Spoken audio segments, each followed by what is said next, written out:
दोस्तों, इस वीडियो में एक हिंदू पंडित की लड़की कैसे गरीब नवाज की करामत देखकर कलमा पढ़कर मुसलमान बन गई। गरीब नवाज के हर चाहने वाले का ये वीडियो देखकर ईमान ताजा हो जाएगा। कैसे गरीब नवाज ने हिंदुस्तान में इस्लाम फैलाया। आपने सुना होगा कि गरीब नवाज ने 90 लाख लोगों को कलमा पढ़ाया था। आखिर हिंदुस्तान में गरीब नवाज ने इस्लाम कैसे फैलाया था? आइए आपको एक वीडियो दिखाता हूं और इस वीडियो में सरकार गरीब नवाज की एक छोटी सी करामत का जिक्र किया गया है।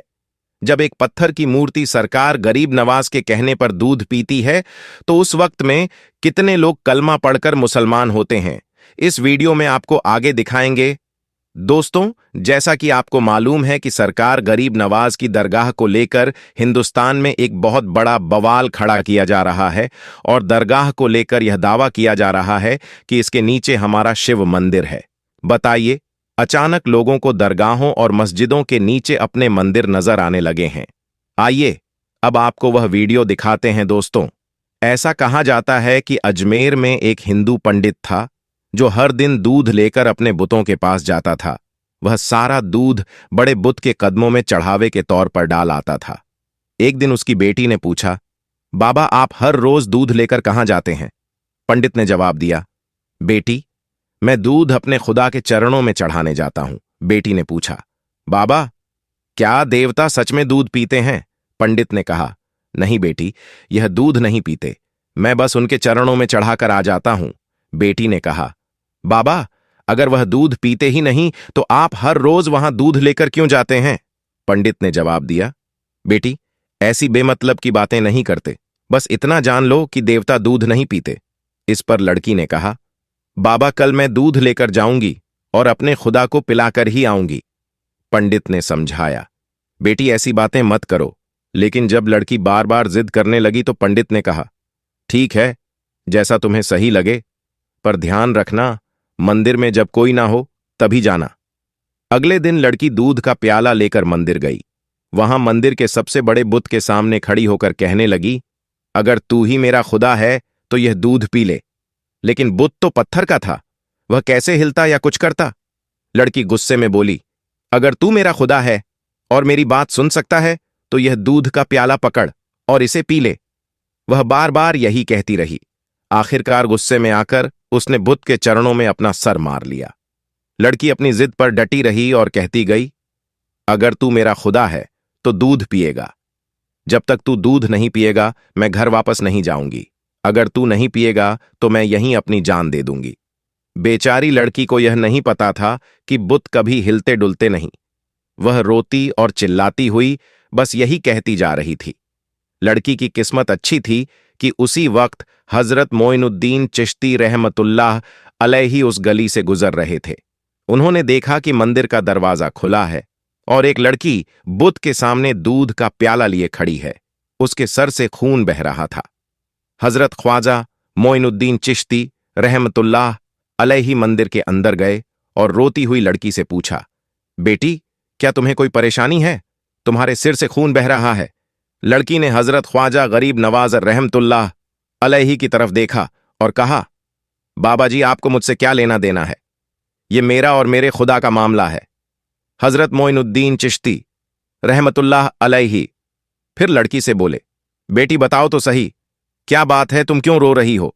लड़की ने कहा, बाबा जी मैं अपने खुदा से कह रही हूं कि दूध पी लो ताकि मैं घर जाकर सबको बता सकूं कि हमारा खुदा सुनता है, खाता है और पीता भी है। हजरत मोइनुद्दीन चिश्ती रहमतुल्लाह अलैहि ने उसे समझाया, बेटी बुत कभी हरकत नहीं करते, वह कुछ नहीं कर सकते, तुम यह जिद क्यों कर रही हो? लड़की ने जवाब दिया, बाबा जी मैंने अपने खुदा को दूध पिलाकर ही जाना है। अगर इसने दूध नहीं पिया तो मैं अपनी जान दे दूंगी।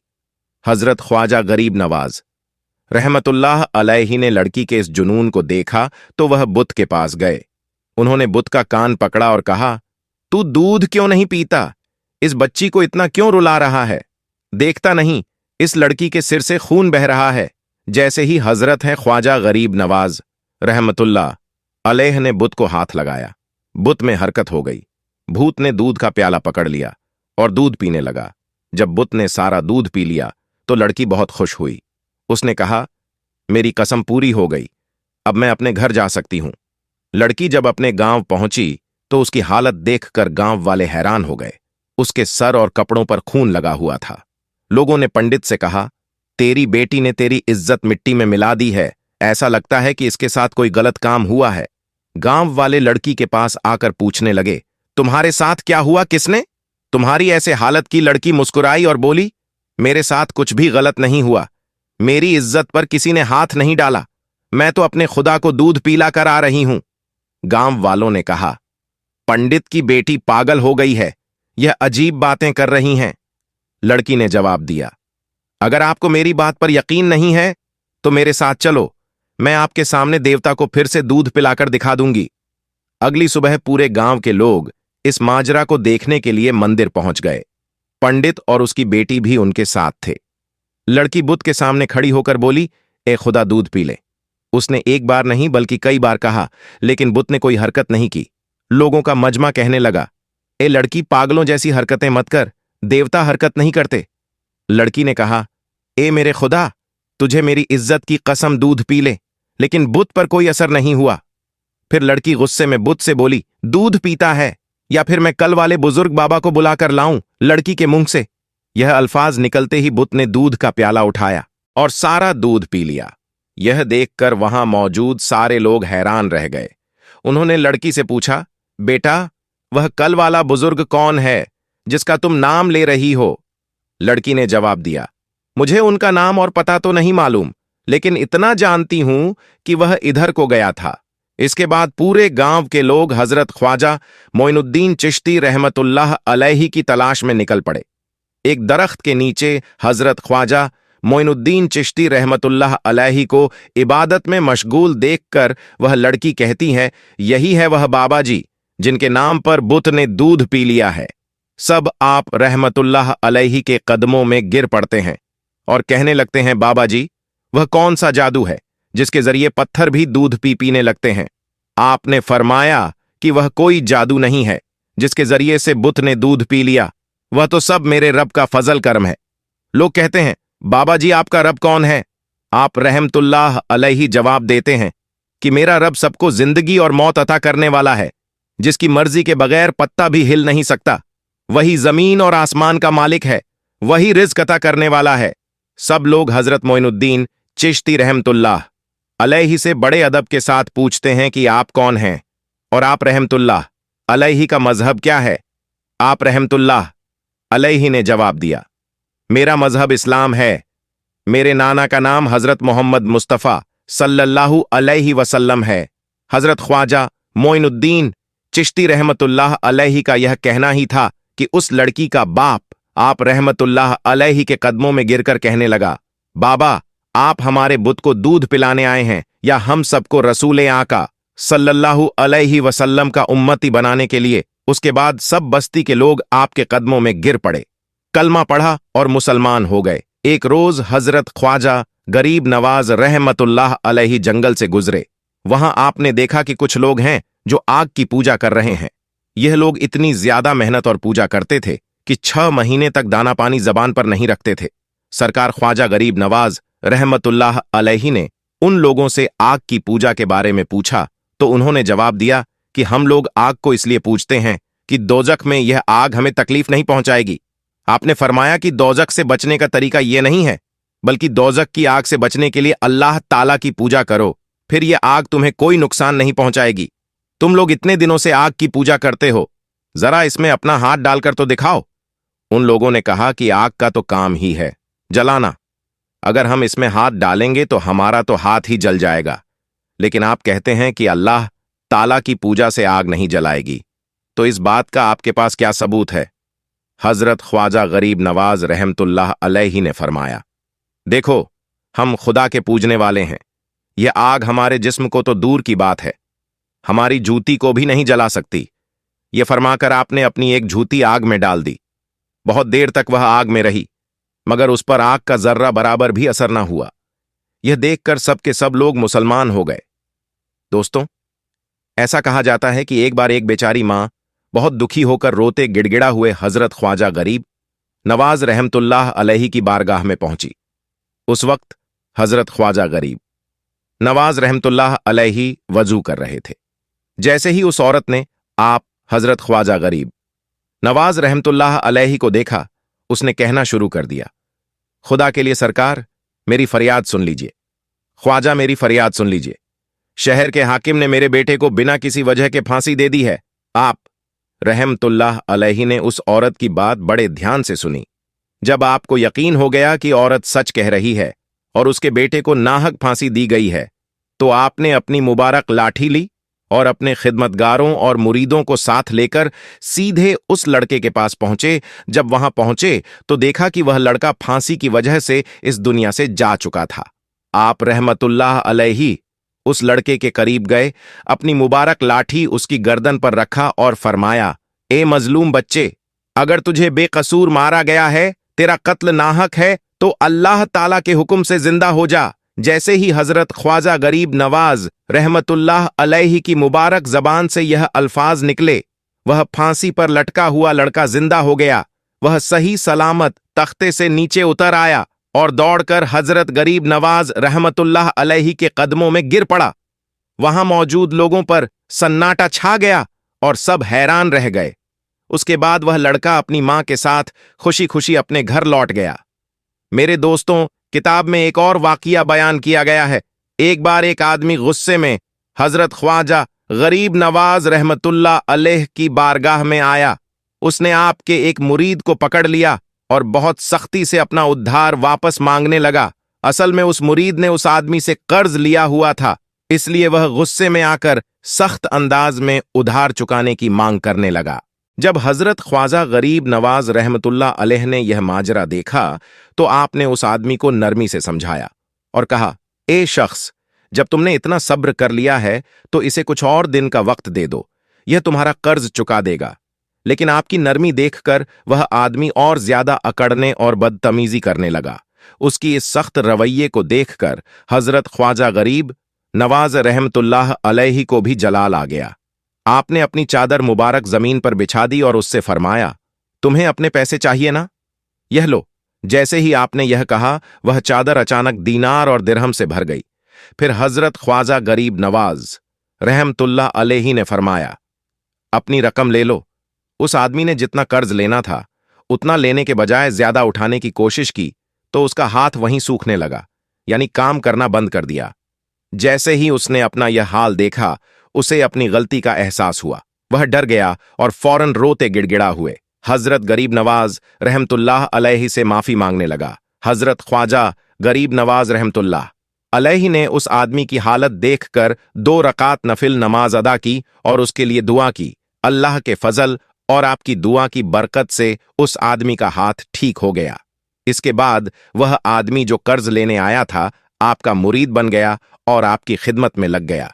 सुबहान अल्लाह। प्यारे दोस्तों, अजमेर शरीफ दरगाह पर जो कुछ विवाद चल रहा है वह तो आप सभी जानते हैं, लेकिन वहां पेश आने वाली एक बड़ी करामत जो आज अभी अभी वहां पेश आई है आपको दिखाएंगे। लेकिन दोस्तों, उससे पहले आप वीडियो को लाइक करने के साथ ही अपने 5 दोस्तों को जरूर शेयर करें ताकि सबको इस करामत के बारे में पता चल सके, और कमेंट बॉक्स में या ख्वाजा जरूर लिखें। दोस्तों, ख्वाजा गरीब नवाज के जलाल और करामात को ना कोई कल झुठला पाया था और ना कोई आज झुठला पाएगा।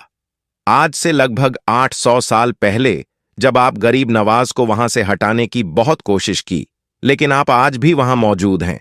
और जो राजा के ऊंट बैठे थे, जब वह ऊंट वहां से बिना आपकी इजाजत ना उठे तो यह लोग आपकी दरगाह पर कैसे उंगली लगा सकते हैं?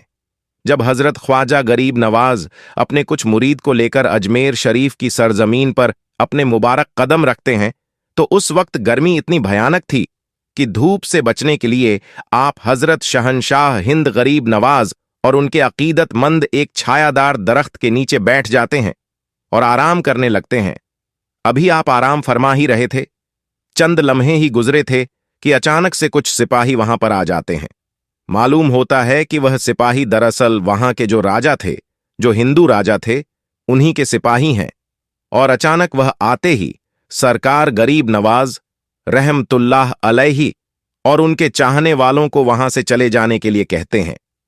राजा के सिपाही फिर सरकार गरीब नवाज से पूछते हैं, आप लोग कौन हैं और यहां पर क्या कर रहे हैं? कहां से आए हैं? ख्वाजा गरीब नवाज रहमतुल्लाह ताला फरमाते हैं, हम मुसाफिर हैं और सफर पर निकले हैं। छाया देखकर और यह दरख्त का साया देखकर हम यहां पर बैठ गए थे, आराम की गरज से। वह सिपाही भी बड़े मगरूर थे, क्योंकि वह उस रियासत के राजा के सिपाही थे। तो वह गुरूर में यानी घमंड से कहते हैं, आप लोगों को क्या मालूम नहीं है कि यहां पर राजा साहब के ऊंट बैठते हैं। यह ऊंटों के बैठने की जगह है। अब आप जल्द से जल्द खाली कर दीजिए, वरना आपको बहुत तकलीफ हो जाएगी। इसीलिए जल्द से जल्द यह जगह खाली कर दें। यहां राजा साहब के ऊंट बैठेंगे सरकार। गरीब नवाज रहमतुल्लाह अलैहि सिपाहियों को समझाने की कोशिश करते हैं और फरमाते हैं, ए बंदे खुदा का, इतना बड़ा जंगल मौजूद है, राजा साहब के ऊंट तो कहीं भी बैठ सकते हैं। सिपाही मगरूर होकर कहते हैं, ऐसा नहीं हो सकता, आप लोग यहां से चले जाइए। जब हमने आपको कह दिया कि राज के ऊंट यही बैठेंगे तो यही बैठेंगे, यहां से चले जाइए। उन्होंने सरकार गरीब नवाज रहमतुल्लाह अलैहि की शान में गुस्ताखी कर दी। आप हजरत ख्वाजा गरीब नवाज रहमतुल्लाह अलैहि फरमाते हैं, ठीक है भाई, अब यहां पर राजा के ऊंट ही बैठेंगे। सिपाहियों की बातें सुनकर ख्वाजा साहब ने अपने साथियों के साथ वहां से उठकर चले जाते हैं और दूसरी जगह पर आप आराम करने की गरज से रुक जाते हैं। इधर जब दूसरे दिन सुबह होती तो सिपाही ऊंटों को वापस लेने की गरज से आ जाते हैं। सिपाही ऊंट को खींचते हैं, हाँकते हैं, लेकिन ऊंट तो उठने का नाम ही नहीं ले रहे थे। सारे ऊंट ऐसा लग रहा था मानो जमीन से चिपक गए हों। वह उठने का नाम ही नहीं ले रहे थे। सिपाही सारे इकट्ठे होकर अपनी परेशानी का हल ढूंढने लगे। उन्होंने यही सोचा कि राजा के पास जाकर सारी सच्चाई राजा से ही बयान करना होगा। वह अपने महाराजा, अपने राजा के पास सारे के सारे हाजिर हो जाते हैं और जाकर राजा से यह सारा वाकया बयान करते हैं। राजा कहता है, क्या हुआ है, तुम इतने घबराए हुए क्यों हो? तो वह सिपाही कहते हैं, महाराज, हमारे ऊंट धरती से चिपक गए हैं। हमने उन्हें हांका मारा, सब कुछ कर लिया, लेकिन वह उठ ही नहीं रहे हैं। महाराजा कहता है, ऐसा कैसे हो सकता है? सिपाही कहते हैं, महाराज, हमें तो लगता है कि कल शायद हमने जिन फकीरों को वहां से उठाया था, यह सब उन्हीं की करामत है। राजा कहता है, शायद तुम ठीक कहते हो, जाओ, वह शायद सच्चे फकीर थे, सच्चे दरवेश थे। सिपाही कहते हैं, जो हुक्म आपका। महाराज, हम उन दरवेश को ढूंढते हैं। दरवेश को ढूंढने के लिए अब वह सिपाही निकल जाते हैं। सिपाही उन्हें तलाश करते करते एक जगह पर पहुंचते हैं, जहां पर शहंशाह हिंद गरीब नवाज अपने उन चाहने वालों के साथ मुरीद के साथ आराम फरमा रहे थे। सिपाहियों को जैसे ही वह लोग नजर आते हैं, सिपाही दौड़े दौड़े आप सरकार गरीब नवाज के पास पहुंचते हैं। सरकार गरीब नवाज उन्हें मोहब्बत के साथ बैठने का हुक्म देते हैं। सिपाही जब बैठते हैं तो वह भी अचानक जमीन से चिपक जाते हैं और वहां से हिल भी नहीं पाते हैं, उठ भी नहीं पाते हैं। जब राजा को यह खबर मिलती है कि हमारे ऊंटों की तरह ही हमारे सिपाही भी जमीन से चिपक गए हैं, तो वह खुद ख्वाजा गरीब नवाज के सामने हाजिर होता है। ख्वाजा साहब राजा को भी बैठने का हुक्म देते हैं। जब वह राजा जमीन पर बैठता है तो वह भी अपने आप ही उस जमीन से चिपक जाता है और लाख कोशिश करने के बावजूद जब वह उठने से नाकाम रहता है तो ख्वाजा गरीब नवाज से माफी मांगने लगता है, गिड़गिड़ा हुए, फिर सरकार। गरीब नवाज को उस पर रहम आ जाता है, क्योंकि आप बहुत रहमदिल थे। आपने उसे माफ फरमा दिया था और जमीन से फरमाया है, जमीन अल्लाह के हुक्म से इनको तू आजाद कर दे। जमीन उन्हें आजाद कर देती है। राजा बार बार ख्वाजा गरीब नवाज रहमतुल्लाह अलैहि की इस मेहरबानी का शुक्रिया करता है। राजा के सिपाही सरकार गरीब नवाज के सामने हाथ जोड़कर अर्ज करते हैं, हुजूर, हमारे ऊंट। आप गरीब नवाज फरमाते हैं, तुम्हारे ऊंट वह भी खड़े हो गए होंगे। सिपाही यहां से सीधे ऊंटों के पास जाते हैं और जाकर देखते हैं तो वह ऊंट अब अपनी जगह से खड़े हुए थे और जाने के लिए तैयार थे। सरकार गरीब नवाज की जैसे ही यह करामत मशहूर हुई तो वहां दूर दूर तक इस करामात का शोहरत फैल गया। अब लोगों को मालूम पड़ गया कि इस इलाके में एक अल्लाह वाले, एक अल्लाह के सच्चे वली हैं, जिन्होंने ऐसी करामत दिखाई कि राजा, सिपाही और उनके ऊंट भी जमीन से चिपके रह गए। दोस्तों, यह करामत दुनिया भर में मशहूर है। तो जब ख्वाजा पाक के एक इशारे से बादशाह के ऊंट ना उठ सके, तो अगर आज भी कोई उनकी दरगाह को हाथ लगाने की कोशिश करेगा तो यकीनन वह भी उठ ना सकेगा। दोस्तों, अल्लाह रब्बुल इज़्ज़त की बारगाह में दुआ है कि मौला अपने हबीब मोहम्मद सल्लल्लाहु अलैहि वसल्लम और ख्वाजा गरीब नवाज के वसीले से हम सबको मुकम्मल इश्क रसूल अता फरमाए, हम सबके ईमान की हिफाजत फरमाए, हम सबको नेक अमल करने की तौफीक अता फरमाए। और अल्लाह के बारगाह में दुआ है कि मौला जितने भी लोग इस वीडियो को देख रहे हैं, अल्लाह ताला सबके तमाम दिल जायज़ तमन्नाओं आरजू मुराद को पूरा अता फरमाए, और जो लोग बीमार हैं उन्हें मुकम्मल शिफा एक कामिल अता फरमाए, और जो लोग परेशान हाल है उनकी परेशानियों को दूर अता फरमाए, और जो लोग कर्जदार हैं अल्लाह ताला उन्हें कर्ज से निजात फरमाए। और अल्लाह के बारगाह में दुआ है कि मौला जो लोग बे औलाद है उन्हें खवास गरीब नवाज रहमतुल्लाही ताला अल के वसीले औलाद अता फरमाए। दोस्तों, इस वीडियो के नीचे कमेंट बॉक्स में एक बार आमीन जरूर लिखें।